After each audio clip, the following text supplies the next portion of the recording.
Good evening and namaste, everybody. It's lovely to be here with Rini and Mihir and all of you. And today we are going to be talking about the artful breath. So before we begin, I would like to make this a little bit interactive and fun as well. I have a question for all of you. Okay. So with a raise of your hands, please tell me what happens to your tummy when you breathe in. Does it move in? So, whoever says yes, I think my tummy moves in when I breathe in, you can raise your hands. Okay. So, okay, fairly well educated. So, what happens when you breathe in? The tummy moves out. Who says yes? You can raise your hands. Okay, great. So, this was just a little way to get your attention to your breath. You're breathing right now in this very moment. And it's so important to understand what the significance of your breath is, of course, in your daily life, but also when you relate it to the yoga practice of pranayama. Okay. So, with that, I would like to start with a quotation in the Hatha Yoga Pradapika that says that when the breath wanders, your mind wanders. And when the breath is calm, your mind is calm. Okay? So I'd like to open the session now and begin this conversation with Mini and Mihir. So the breath is the bridge between the body and the mind. And in your understanding, how would you define the breath? What in your understanding is the breath? And how do you see the role of the breath in shaping your physical, emotional, and mental well being? Something that we talk about today so much. Namaskar. Should I just get down to the answer or? Yeah. So, what is the role of the breath? We're talking about, I think we move from the breath to how to regulate the breath, how to expand the breath. So, let's just talk about our regular breath right now. And the regular breath, more than just, according to yogic texts, breath is much more than just the tide of an inhalation or an exhalation. It takes care of so many of your physiological functions. Because when we look at breath, it has so many roles to play. How do I look at breath early in the morning? I look at breath to move my lymphatic system. How do I look at my breath in the evening to down-regulate my nervous system? How do I use my breath when I feel like I'm hungry? I know that my right nostril is on. So the swara of breath, or the whole knowledge of the information that is given on the breath, is a whole science. Because yoga is eventually you see, the breath is a tool eventually to access the mind. Because yoga is the science of the mind. There's the opening prayer that many of the yoga teachers start a yoga session with is Yogena Chittasya Padena Vacham Malam Sharirasya Cha Vaidakena Yopakarotam Pravaramuninam Patanjalim Pranjali Ramatosmi, which is essentially saying to Sage Patanjali my prayers to give us the science of the breath, and the science of the mind by giving us yoga, and to give us the science of the body and to take care of the body, and with the science of Ayurveda, and to give us grammar and speech through Sanskrit. And so we may think that yoga is a science of the physical body, because what we see is mostly asana, but it's actually a science to work with the mind. And the breath is a gateway, is a tool. And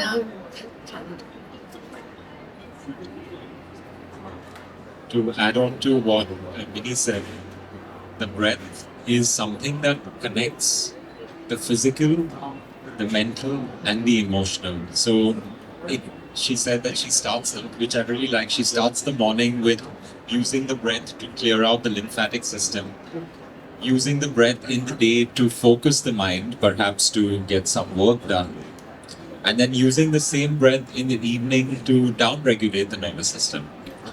And whether we understand it consciously or not, if we were in a relaxed state, the body has its intelligence to do those functions for us. Given the environments that we now live in, that normal functioning gets disturbed. And that's why we have to bring about more conscious awareness to our breathing. So to continue on Tarani's question, what it means to me, for me, conscious breathing is focus. The breath is happening both autonomically and close. Okay.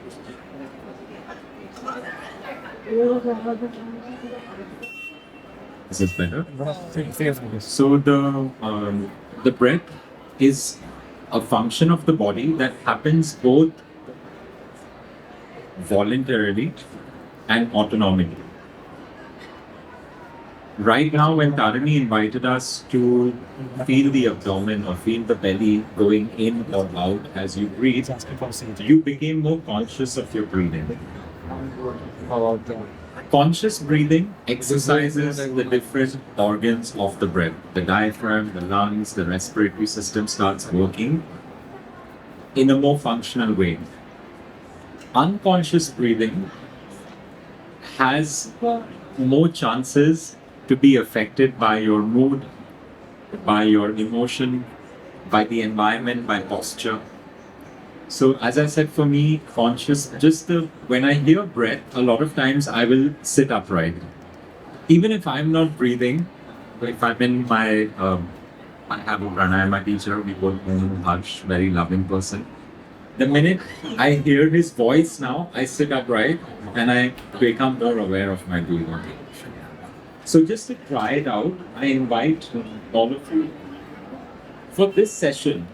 If you can be conscious of your breathing, it's quite a challenge even for an hour to just be conscious, but let's try it. Every time the mind shifts, you bring it back to the breath. There's so much stimulation happening, but this will be a nice exercise that you can perhaps carry forward today and for the rest of these days ahead, and whenever you remember. So I'll hand the mic over to Tarani and let's unpack another question. Well, thank you so much for sharing that. And, interesting that you say there's a lot of stimulation. I think the breath has the ability and the power to keep us centered and make us feel peaceful. So I would just request you all, I'd come back to the question that I asked you, to maybe just place your right hand on your abdomen. If you can, try and sit straight, keep your shoulders relaxed. And just within all the noise that's around us, all the activity that's happening, simply through paying attention to our breath, we can dive deep into an inner peaceful sanctuary and just feel relaxed. Okay, so as you begin to breathe in, feel your tummy moving out gently. You can close your eyes.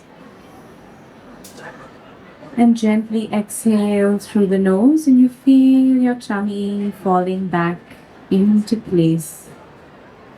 Just practice this maybe 2 more times at your own pace, and just notice the breath flowing in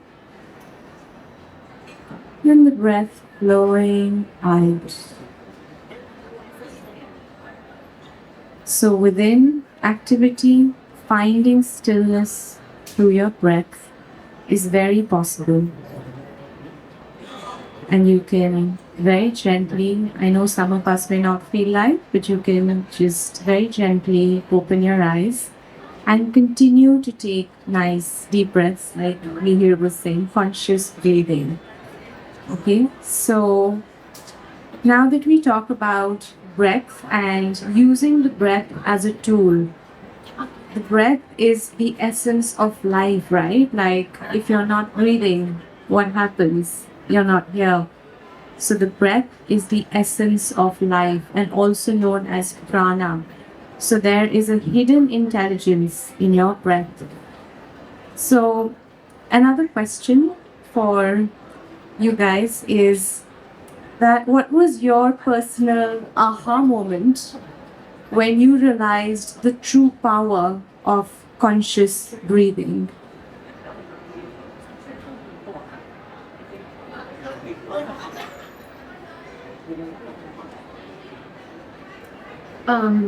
I have this unflinching faith in the process and goal of yoga. It's unflinching. It's just, I take the word of my gurus and my teachers and the texts, and I approach it like that. I don't go looking, I don't go shopping, I don't do anything like IMT. Nothing wrong with that. And there's a lot of yogic techniques for athletes like pratiloma breath, which means that you slightly squeeze your breath a little bit, and pratiloma means the direction of the nasal hair. Prati means against the direction, and then you slightly partially close, and then you take a deep breath. This is to actually strengthen your diaphragm. But every time I see or read something in science, yoga has already covered it, and covered it very sophisticatedly actually. So what I was somebody, I think in school we went in undetected. I'm in my 50s, and at that time people didn't talk about ADHD and things like that. But I noticed it in my children, and it taught me a little bit about myself, how I get drawn to only what I get drawn to, everything else I get distracted with. And I started to use the breath to somewhere bring me in the moment, And also, I realized in my middle 40s that my hormones were going to shift. And that's what happens because you don't need certain hormones because you're not in childbearing years anymore. And I knew that there was this big shift coming. And that big shift comes for women because it's a Women's Day, if you don't mind me bringing it up. That big shift comes in your follicular state every month, right? It's not just, it doesn't have to come in perimenopause and menopause. And I felt that the breath was an incredible balancer. And then I felt it every time I practiced. First, when we were taught asanas, we said, okay, maintain a rhythm, maintain a metronome, maintain a shana, a matra to your breath. And I used to say, okay, fine, try and breathe. And I'm talking in my 20s when I started doing yoga. But as most people in their 20s and 30s, we were interested in more and more advanced courses. We loved it, but every time I kept coming back to the texts. I kept coming back to my gurus. I was fortunate to have a guru who's still alive, and he kept bringing back to the texts. And that's when I realized that your brain is always listening to the breath, is always responding to the quality of your breath. Your brain responds to the quality of the breath, therefore your endocrine system responds to it, and therefore your body language. And then we can also reverse that. Like Tarani just saying, chalam chittam, chale chittam chalam, nischale naschale bhavet, which means that chale vate chale chittam, that if your breath is agitated, your mind will stay agitated. So I started to use that information to just explore for myself. And then I realized that deepening my exhalation is not just exhalation. It, according to texts, it's also a letting go of waste products of your body.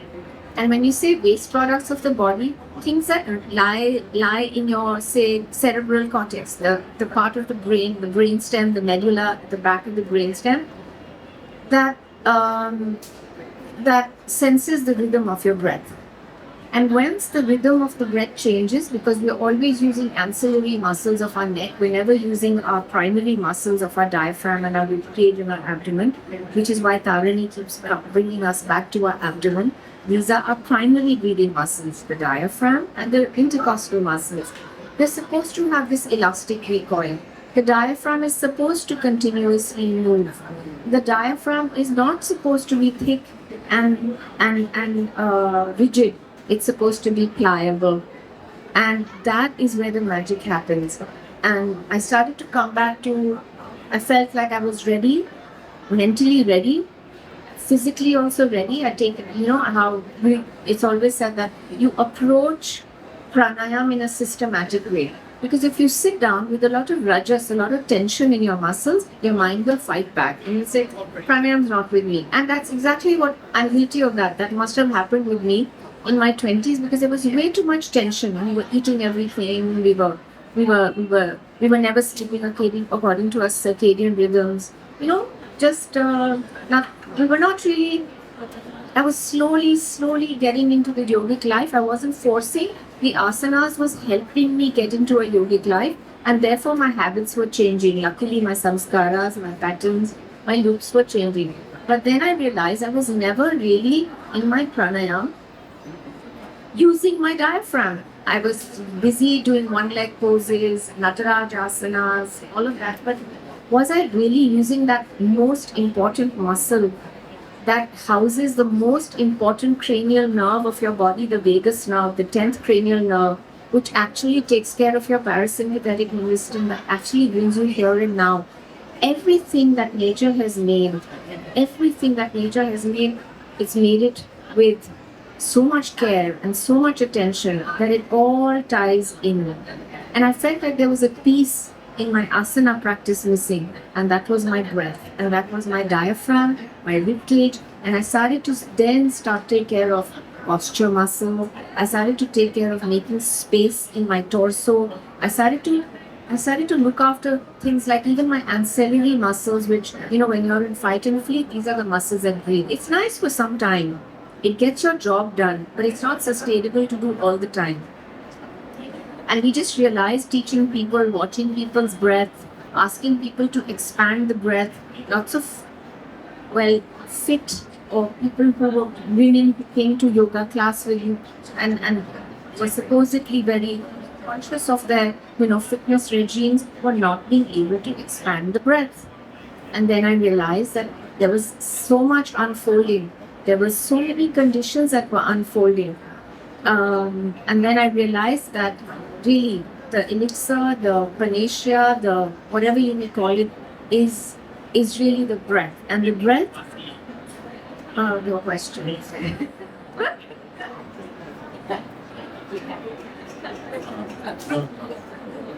I forgot the question, but I think everything that Minnie covered was super interesting because I think she just in a few minutes covered the entire physiology of the breath. And what she said from her perspective of being a woman, I could relate to it in ways. Similar to what Minnie said is when I started going deeper into my yoga practice, the first 1 month of pranayama training that I attended was me lying down on a bolster and breathing naturally. Whereas I expected something, maybe something that I had seen, like some digital exercises with the fingers or some bhastrika or something more intense. Of course, I was younger, so I expected something more vigorous and intense. But what my teacher made me do was understand that the pace, again, very similar to what she said, is to create more space, not by adding on, but by letting go. And it also made me realize how much tension I was holding within my trunk, whether it was in my throat, in my shoulders. And lying down, you can try it today. You can just put a pillow, the pillow that you sleep on, put that behind you. Instead of putting it on just your head and your neck, put it from your head down to your lower rib cage at the back, so to your lower back. And lie down with your arms by your side. Open up your chest and just try to relax into that shape. And allow your body to breathe into that relaxed shape. So you can create more space within your trunk to let go of tension and to start really understanding which of your muscles are getting involved and which muscles you can actually let go of to breathe better. So this aha moment happened for me in the beginning stages of learning pranayama, and only many years later is when I started teaching, is when I understood why the approach to pranayama was so slow. And I could appreciate my teacher taking time to teach me pranayama in a step-by-step way rather than rushing into just doing Kapalbhati or Vastrika.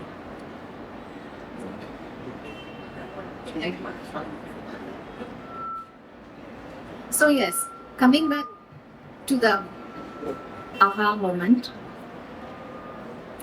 it's not about breathing exercises like Mihir said are not about taking impressive, long, loud breaths. The texts say that the breath should be like drinking from a straw, a nala. So it's called nilotpala. That means the text actually says that it's like drinking from the straw of a water lily. And breathing out should be like pouring of a dhara, a tel dhara, uninterrupted and smooth. So which taught me that the breath should not be loud, it should be subtle, it should be sukshma, and it should be dirgha, means expanded. And that is when the brain changes its entire registration of what to do with the rest of the body. And you suddenly kickstart, like Mihir started the session saying that this is one autonomic system that can be voluntary and involuntary. You can actually let it happen from another part of the brain, which is the brain stem. This is how the rhythm is maintained in our breath. And you can actually take that breathing and take it into a different part of your brain which holds your emotions. And you can actually use your exhalation to let go of emotions. And that's why it's said that pranayam is the ultimate param tapas. It's the ultimate tapas, it's the ultimate detoxifier. Because exhalation lets go of all of the things. It's called cobwebs. Tasya vachat pranavaha. It's a beautiful verse in the Yoga Sutras. It says this, the pranayam, after you've done your asana, after you led a life with yama and niyama, with certain moral conducts, taking care of yourself, of how you are with others, how you are towards yourself, getting tension out of your bones, body, muscles, taking tension out of your spine, taking tension out of your lumbar. Lumbar is where the diaphragm is actually attached, making space in your spine, making space in your intercostals, just making space in the body, just taking care of the tension we hold in the back body. Usually we hold tension in the back body, the back, the upper back, which is why forward bends are always nice to let go. So getting all of those out of the way, you're finally ready for taking care of whatever residual impressions you're holding in your limbic brain. Things that happened in the last 24 hours, things that happened in the last 10 years, things that were sitting in your tissue, things that were sitting in your brain, in your memory, in the memories of your tissues and your joints. And pranayam helps you with exhalation or letting go. We go through so much on a day-to-day basis, so much. Things at work, things at home, things with our partners. But we wake up in the morning, wash our eyes, brush our teeth, use the tongue scraper, look at the sun, wake up your eyes, do some stretching. What do we do with all the imprints? What do we do for that? And that's how the text gave us pranayama. They said, fine, you're okay now, you're stretched your body, you feel like you're yogically, physically ready. Now it's time to really uncover the actual science of yoga, which is letting go of all of the deposits and the repository in your mind of all of the things that you go through, good and bad. Because our body actually responds to all of the things that we are holding continuously, and it changes our breath. Once we're not holding on to that cobweb, it's actually called Tat Shiyate Prakash Avarana, meaning we're actually holding on to all of the samskaras, the loops, all of the cobwebs of the mind, all of the, you have to do the jharu pocha of the mind also, not just like wash, bathe, and the hygiene of the mind, the hygiene of your impressions, the hygiene of, you have to let go of all of that, and then it also gives you that sense of we think we know who we are, or this understanding we have of ourselves. It gives us a very fresh perspective of what we are and where we are. And actually the whole design of yoga is to polish the mind, shine the mind, so that it actually reflects your buddhi, your higher mind, That is the goal of yoga. The goal of yoga is to polish your mind so it reflects your higher mind, right? At the end of the day, it's your intuition that we're trying. And so, yoga gave us a process. First, the asana, then the pranayama, and then the meditation. So, if you ever feel like you want to start meditation, approach it from a point of view of this. Take the tension out of the body, take the cobwebs out of the mind, do your pranayama, lengthen your exhalation, change the way your body physically responds to stressors in life, and then you will see that meditation will be a bit more spontaneous. It won't be, because the actually we're undertaking asana practice. We did a wonderful session in the morning with Lili, but the undertaking is much larger. And which is why I keep coming back to that in my quest for being a good yoga practitioner. My quest is my mind. And I use my body to understand my mind. Because Thank you, Minnie. One analogy that similar to what Minnie said with the breathing in from the straw and the pouring of the oil. Another way you can think of your breath, or the way in which you breathe, is when there is a strong wind. The way a window opens is very abrupt, but the way a door opens, a heavy door. So if you think of maybe your grandmother's house when you were growing up, and there was or you visiting your grandparents' house, and there was a big wind. The way the door opened was very slow, but the way the window opened is very abrupt. So you can also imagine your breath like that when you want to steady your mind. Just picture a heavy door that's moving very slowly with the wind. That will help you to extend your exhalation. So I'm going to bring our attention back to, let's practice 3 more deep breaths, please. Okay. Gently closing your eyes. Coming back to conscious breathing. Placing your right or left palm on your abdomen. Remember what Minnie said about the diaphragm and the abdomen and the intercostal muscles. And just feel your breath moving in through the nose deeply. The tummy moves out almost like a balloon. And very gently, a nice long exhale. A very deep exhale. And practicing this 2 more times just to get connected to this life force, this prana. It does so much for us. And the least we can do is to bring our attention back a few times a day, like we are in this moment. So come back to the present. Feel maybe 5% calmer, more relaxed. Wonderful. And you can open your eyes. So, talking about distraction, right? We're all distracted. We want to keep looking at our phones, reels, things that give us instant gratification. Pranayama can really help us to dissolve a little bit of that. Just slow down. So, what would one simple practice be that maybe for someone who wants to incorporate this into their daily lives that they could do? Something to start off with, something simple, but something that is soothing. Okay. But before I answer that, could I also say that there are breath practices or pranayama practices that are not just for tranquilizing, but they're also vitalizing. So there are pranayama practices when you're feeling dull, when you're feeling depressed or anxious or agitated. There are different practices to relax you, and there are different pranayama practices to suddenly bring you. You need to do something. You need to be awake. You need to be maybe not procrastinate or just feel dull.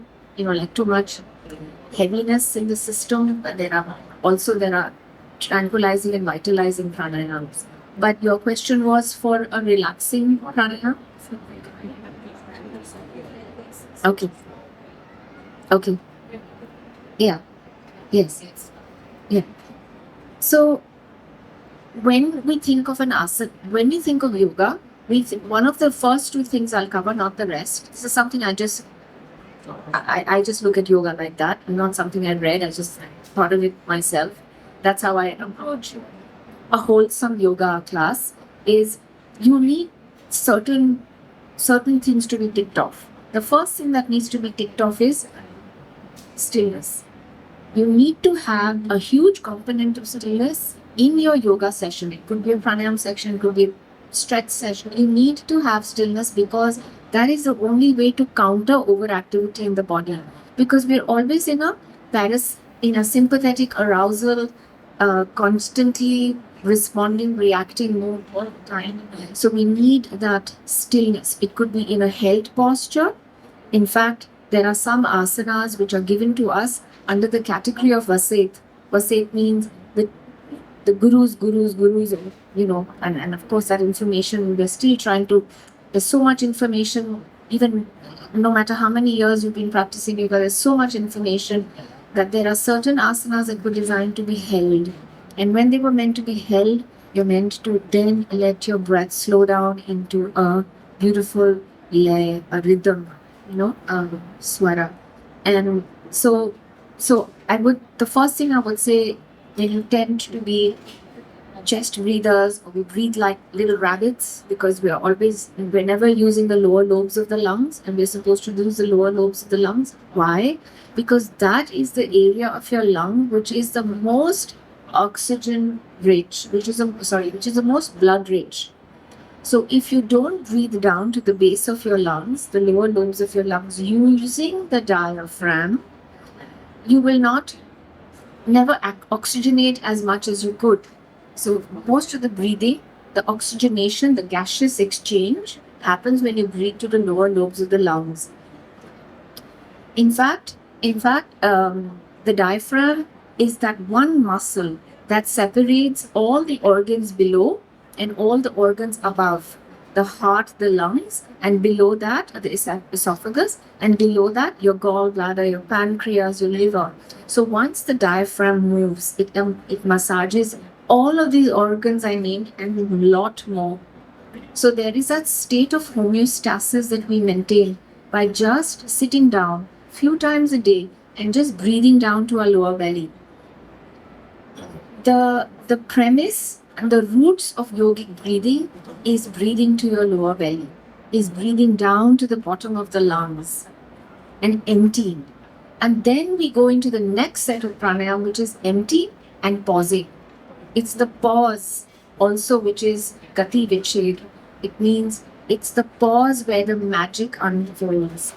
So we will find the pauses. If your teacher can remind you to just sense a spontaneous pause. So let's start with just a very simple pre-pranayam practice, which is the chanting of pranavaha, or which is Om. So when I empty the breath and I inhale and I begin, I can expand my exhale with sound, with nad. You can just use and after or ma, there'll be a spontaneous stamba, or there's a cessation of breath, like a pause. And that suspension is the bindu of the Om. It's the fourth vibration of the Om. And then you let the inhale come in naturally. So we can start with just the sound, like we can just sing a ah, so they can make a sound, so can we. We can so you can just start with a ah sound. Okay, let's start with a full exhale, a full inhale, and sing.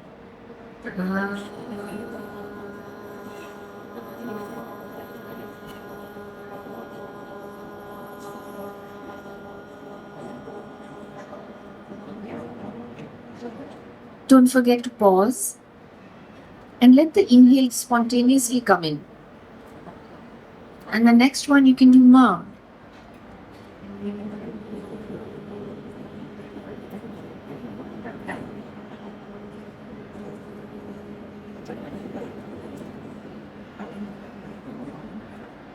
And to your next inhale, in your mind, mental japa, you can say so. When you inhale in your mental japa, say so. and a mental japa of hum. You can use the sound of the breath to hook your mind, right? So take 3 breaths, mentally chant so and mentally chant hum. The sound of exhale is hum. The sound of inhale is so. The sound of exhale is hum. I breathe in, I recite so. I breathe out, I recite hum. And when you're ready, you can open your eyes. So just something simple like sound, using a mental japa, counting on your fingers. The abhyas of pranayam is also counting on your fingers. 1, 2, 3, 4. Exhale 1, 2, 3, 4, or 5 or 6. The idea is that we normally breathe something between 15 breaths per minute to 20 breaths per minute, depending on how agitated we are or how busy we are. The idea of pranayam, ayama means to expand the breath. Prana, the word ana from prana means life force, something that keeps us alive, because if we don't breathe, we're not alive. Expanding the breath. Right? So to expand your life force is pranayama. And so essentially we can just start these small practices to elongate and expand on the breath. So from 15 breaths we're down to 9. Then from 9 breaths we're down to 4. A yogi can also take 2 or 1 breath per minute. And I'm not talking about yogis in caves who just have a regular abhyas, a regular practice. Thank you so much, Moni, for elaborating on the very simple, to summarize, a very simple practice is just connecting, as we said, to the lower abdomen, to the lower lobes of the lungs, and to release the diaphragm. So, to summarize, if we could take away this small thing from today's chit chat session about abdominal breathing, about diaphragm breathing, that could be the foundation for many of you who are starting off, and also setting, if needed, since we are in the age of technology, we put so many reminders in our phone every day about various things to do. If it helps to put a reminder that repeats 3 times a day and blinks in front of you to say, hey, take 3 deep breaths now. I know it might be amusing, but think about it. By sitting here for an hour with us, connecting to your natural state of breathing, thanks to the exercises that we just did was so calming. If you could get 3 reminders, imagine how you would live your life. If you could connect to your breath at 3 different points in your day. The way you talk, the way you walk, the way you sit, the way you stand, the way you connect with other people will change. To say, so many of you are part of a book club. We should have a breath club. A breath club. So, thank you so much, everyone, for coming here to attend the session. Tarini and Mini are both lovely teachers in Delhi. Depending on where you are, you can feel free to connect with them for the practice of yoga asana, pranayama, and also teacher trainings and going deeper into the study of yoga as well as the study of the breath. So I'm going to give it to Tarini now. We have to conclude the session. But once again, thank you so much for attending. Thank you all for being here and very calmly and patiently sitting and listening. And yes, sir. Hanji.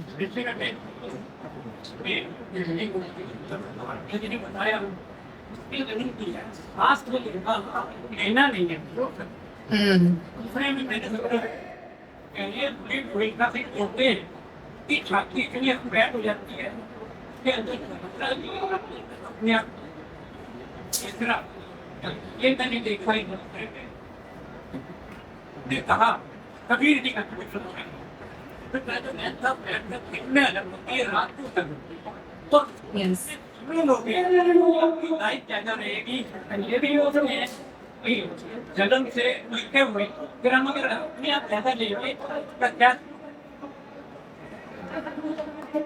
So I think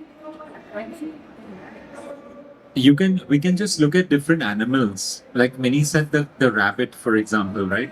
The rabbit breathes so fast. The dog breathes faster. You look at the animal and look at the lifespan. The turtle, one 1 minute, one breath per minute. The human about 10 to 12, or people who are practicing more awareness could be 6. People who are not so aware could go up to 15, 20 in a time of stress. So based on the number of breaths, yes, that's absolutely true what Sir just said, that the number of breaths determines your lifespan. So it's absolutely true. It's not just in us humans, it's also in nature and you can observe it. thank you. So please be very conscious of your breathing. And I think before we conclude, let's chant 3 ohms together. If we could just sit straight, relax. You have a question? Okay, one last question we're taking, and a quick one.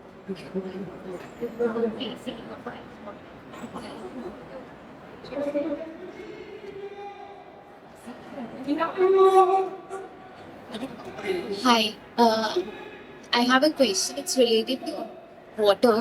When we breathe in water, is it the same way like while doing swimming? So how the breath changes at times? So I just need to understand. Sometimes it's different when you do it. So is it right or is it wrong? What would you say?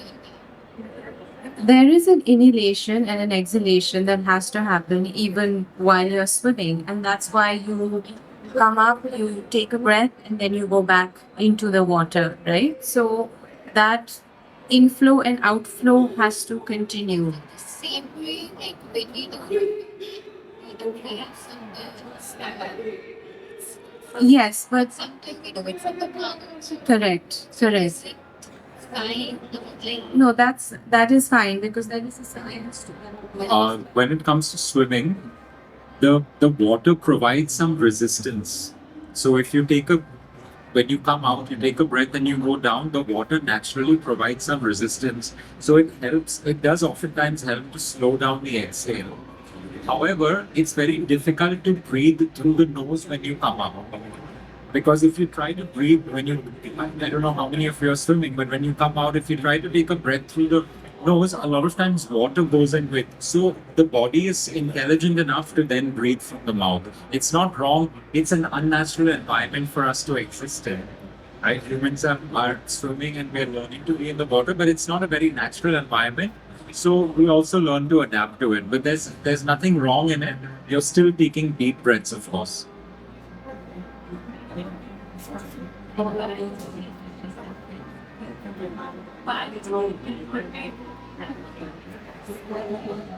Okay, I'm sorry, we have to close now.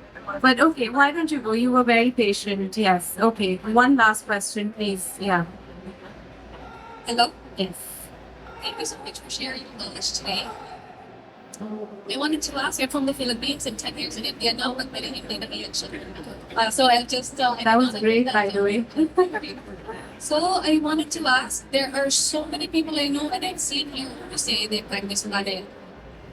Many of us here would also come home and like, yes, I will do what all of you have suggested. Reminders on your phone to say, breathe now. But then many people have said they're practicing Mane. I don't see this. I don't see the change in their posture.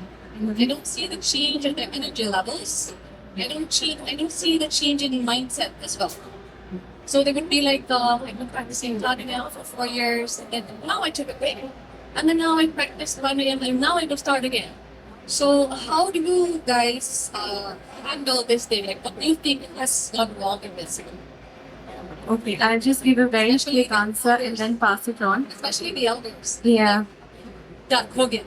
And then they're back to the same old ways, nothing has changed.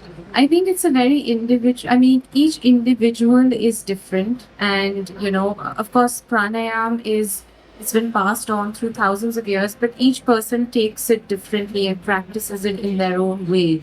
So I think it's relative. Like for me, what my body needs and what my mind needs, my practice will give me. But what you need could be something different.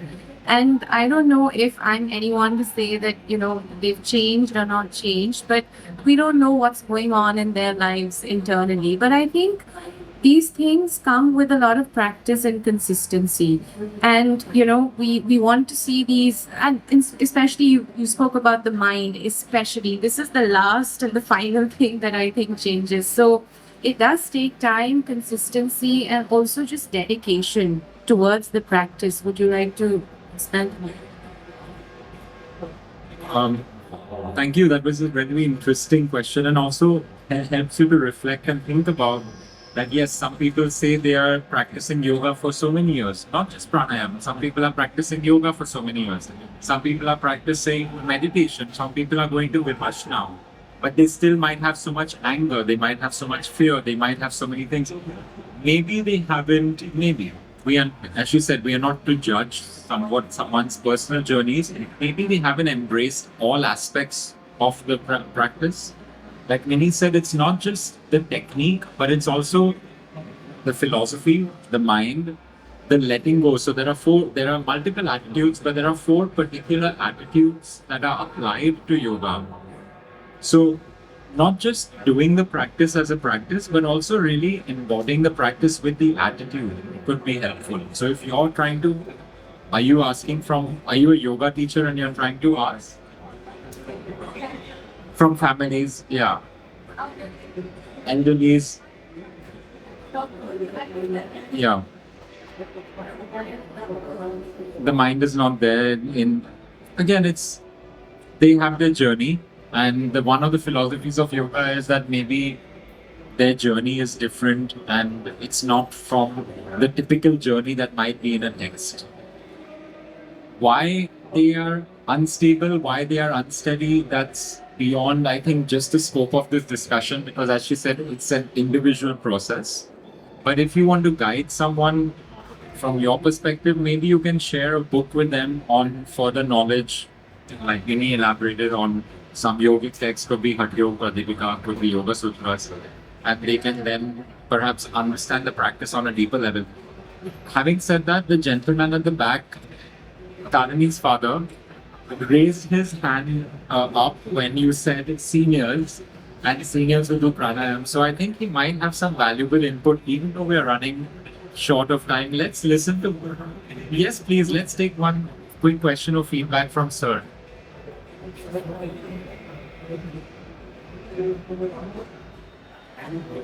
Thank you so much. Tarini is my teacher, and she is my guru. So I have learned yoga from her. The second point is that it's the belief you have in a particular thing that you do that gets you the results. If you don't have any belief, you can do 100 hours, but you won't get any results. So I would say the most important thing is believing in starting with yourself, yoga and breathing. The second thing, a practical example I can give is that you climb up stairs. Sometimes you feel out of breath, sometimes you don't feel out of breath. So what is the difference? I think the difference is how relaxed is your upper part. If your upper part of the body is relaxed, you will breathe naturally while stepping up. If it is not relaxed and you are stiff, you get out of breath by the time you reach up. You can try that. And the other thing I want to share is that I have a friend of mine who is the India captain in tennis in 60 plus. I sometimes knock with him, though I am not of that level, but I do play with him. So we were discussing on what is the way in which certain people, while playing, don't appear to be out of breath at all. Certain people, they get out of breath, like us. So I think the secret lies in being relaxed in your breathing and being consistent. So if both these things apply together and you are aware of that, so I asked him, how do you do this? So he said, between points, when I come back, I know this, what she was saying. And if there is a inconsistency in that, it means that the breathing is not as it should be. So if breathing is normal, then you will get that, you'll be able to do that while playing. Thank you. Thank you so much. On that note, thank you. We're going to do 3 ohms and then conclude. Thank you.